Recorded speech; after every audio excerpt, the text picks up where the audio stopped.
Welcome back, everybody, to Let's Play. I forgot to turn on my fucking controller. Yay! Alright, hold on one second. Open Umineko When They Cry, profile controller. Go back to Umineko When They Cry. Go back to my recording equipment, and done! Professionalism at its finest. Alright, so, sorry about that.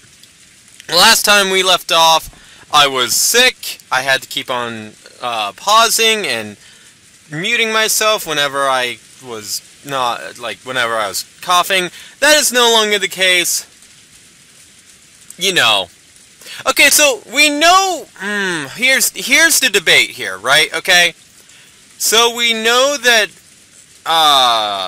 Meta George, Meta Jessica, Meta Cannon, Meta Shannon, Meta Beatrice, I guess, and Meta Bottler are all the killers. But does that mean their peace versions are the killers too? Please stay here, you two. I'm actually interested this time around. I want to believe that Erika has learned from her ways, and that she will actually go investigate the goddamn fucking crime scene and everything. I mean, she's not wrong. How can a stranger, you know, sneak in? I'm debating on who the killer is, alright? Bye. Cause there are a couple reasons why, alright? There are a couple reasons. I'm trying to think on multiple levels. There's one theory that a lot of these characters... one theory stems from the fact that it is stated that there is no... okay, she's going through Old Mansion. Oh, an early fight this time. That's right. It usually starts in the morning, but she's getting into it now. As, some YouTube comments popped up on my end. So there's one theory that stems from a Red Truth that states that there are no more than 17 or 18 people on the island. There's no more than 18 people. The key word there is more. It says nothing about no less than 17 or 18 people, which means that we can theorize that a lot of these characters are actually, like, one character. And if that's the case, the fact that 4 or 5 of the characters all carried out a murder all at once makes me think that that might be true. The problem is that a lot of those characters go around after the other character is dead, which kind of contradicts that. People who have split personality disorder, one personality just doesn't die and, you know, not return for an entirety of a day. So, I mean, it's kind of falls short when I think about it like that. Oh gosh! I actually thought the music stopped. Oh. So, I'm assuming that they found the bodies.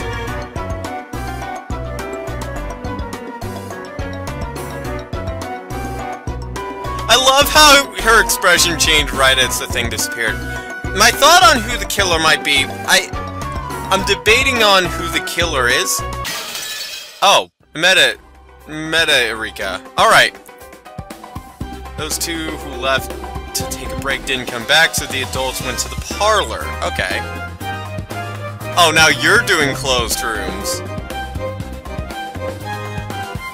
There was an ominous message in the beginning of this where Beatrice was avoiding logical errors. I think Bottler's gonna fuck up on that.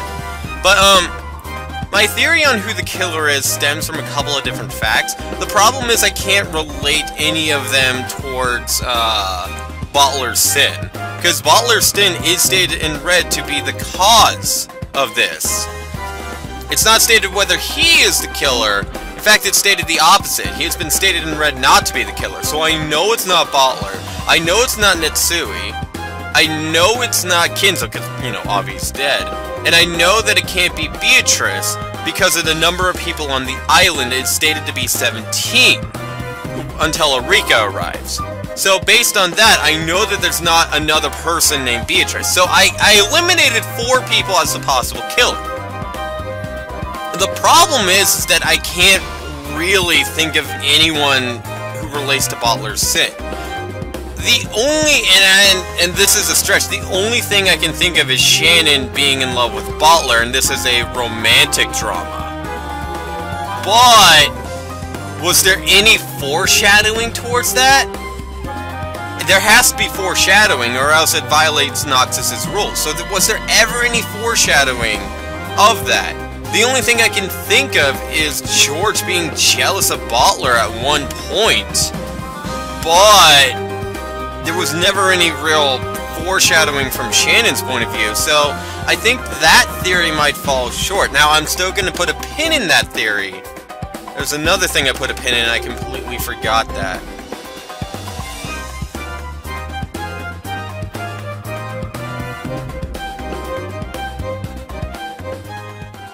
Weirdly enough, the comment that popped up has to do with Shannon, but I wasn't reading that.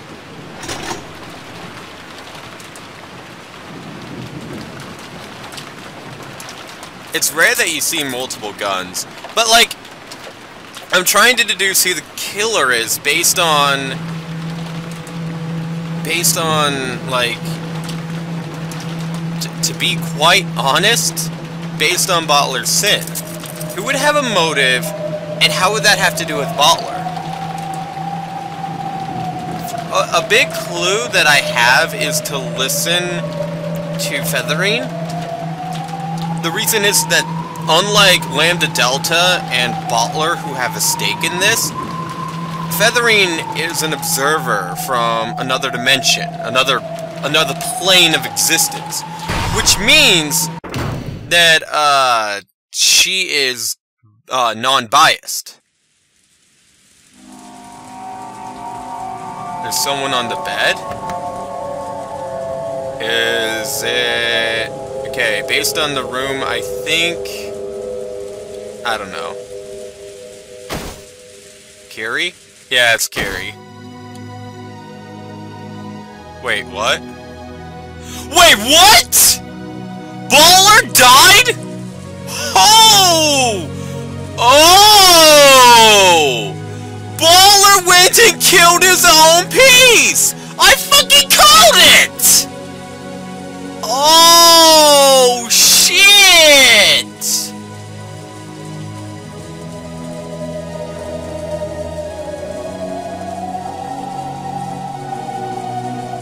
Oh, shit!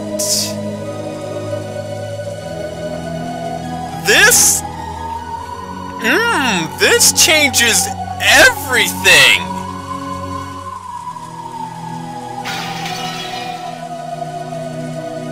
This changes everything!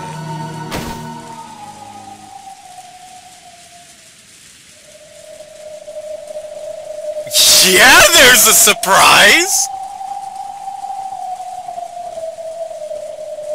It's more interesting to kill yourself off every now and then. Oh, Bottler! Damn!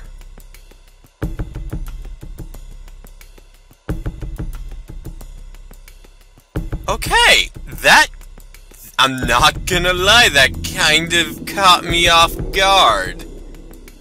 That, like, really caught me off guard. I'm like, holy shit. Okay. So, here's an interesting thing here, alright?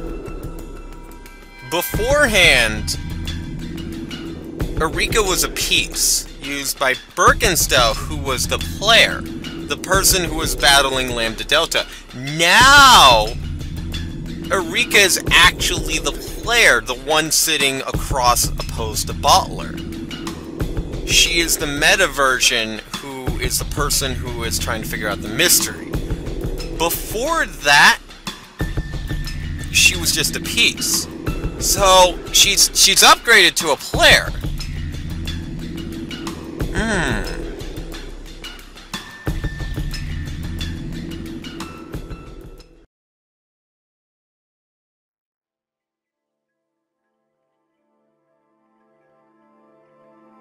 Exactly.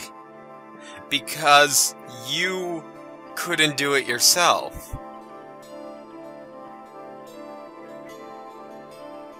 Wait a minute. Does that mean Bottler has the resolve and determination and the right set of mind to actually kill himself? Like I'm thinking about this from a logical standpoint. If she is not able to use magic to kill that which she cannot do with her own bare hands, that means Bottler could kill himself with his own bare hands, and he has the resolve to do it. Huh. If you dive into Bottler's psyche a little bit, it's actually very interesting. I'm not gonna lie, this is bringing flashbacks of Chapter 4. Probably one of the best and at the same time one of the worst parts about Chapter 4 is that you have to constantly go away from the story to have story time with Angie.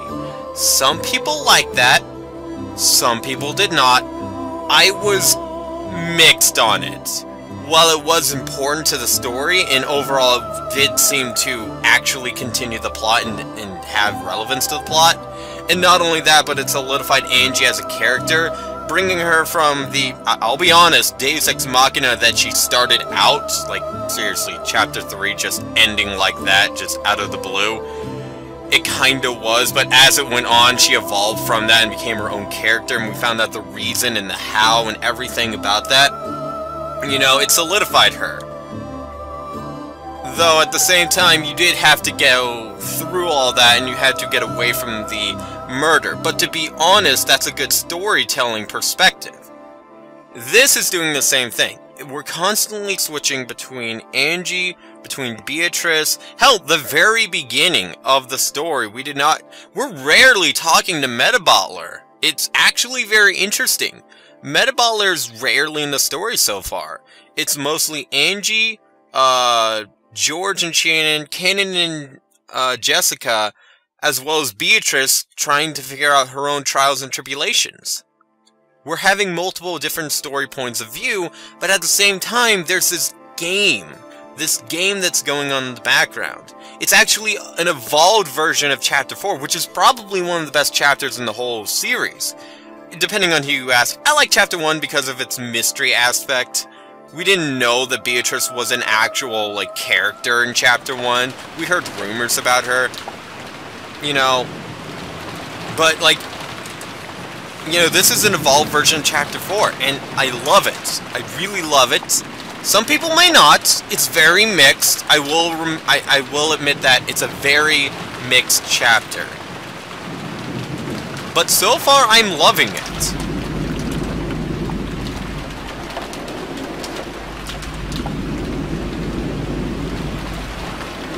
And because she hasn't made that authority, she's kind of, this makes it interesting. She can get around one of the Nox rules. Which means she can actually devise a theory that she was the killer. That she arrived on the island and murdered people. And that would be a legitimate thing.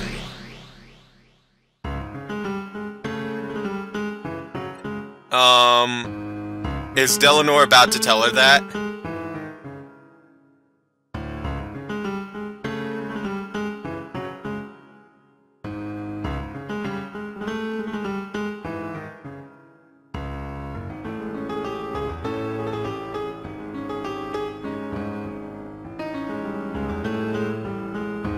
Thank you.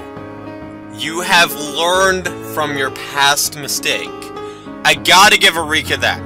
She is a quick learner. As a villain, she's a great fucking learner. She's a much more complex villain than Evatrice ever was. Speaking of that, wasn't weird just to have Evatrice in a one video cameo?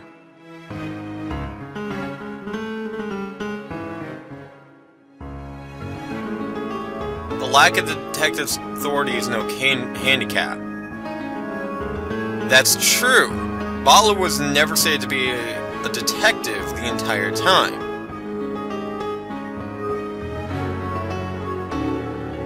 He never knew about the detectiveness thing, but, you know.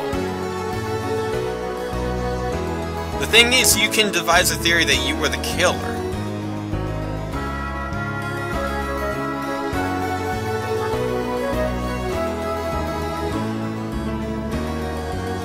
I gotta say, as much as I hate Eureka and I really want to...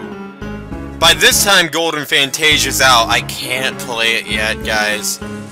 I cannot play it yet. People are telling me that I have to wait until the end of Chapter 7 in order to buy the game and play it. Oh, wait, we got something. I might wait a bit. Oh, whoa, what? They're slashed in... Oh, they're missing? Oh my gosh. Okay. Her corpse was found in her room. Furuto Eureka did not perform a detailed investigation, so the details of the cause of death are unknown. And it's like the same for every single one of them. If I can actually move them. For those of you who are wondering, I'm actually using my controller stick in order to move my mouse. The reason I have that is I don't usually move the mouse, so there's no reason for precision.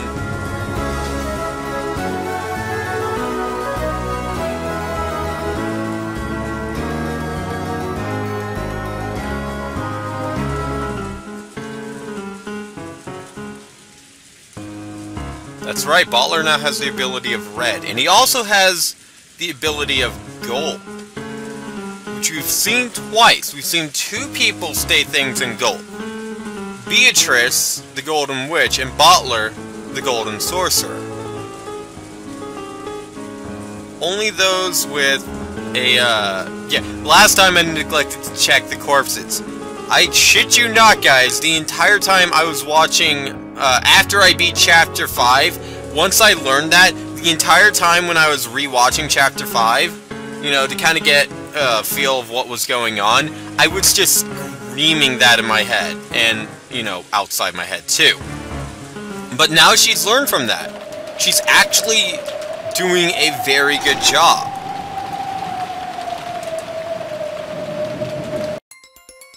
All the rooms form closed rooms with the windows locked into chains locked, so the interference from the outside world would be difficult. Keyword there is difficult. Keyword is there's difficult. The only exception to that is the parlor, where those two lay dead.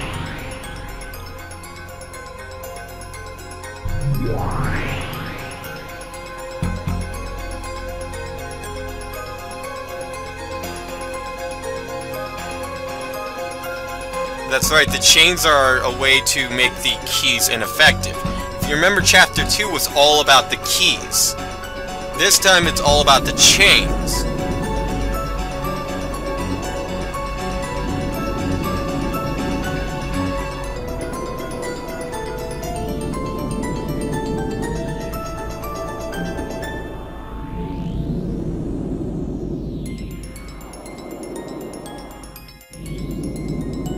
By splitting up the bodies, you make the whole mystery more difficult. When demanding red truths, he doesn't have to answer in red. He should be obligated to make the mystery solvable as a game master, but he's not obligated to reply in red.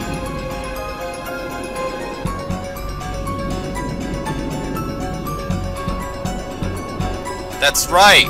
Because she's not stating detective authority, she can't use knocks, which means everything she sees can't be absolute.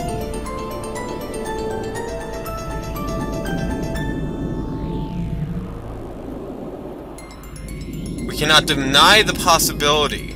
There has to be clues, though. Nox's 10th. We're going to continue this in the next episode, so until then, guys, I will see you guys then.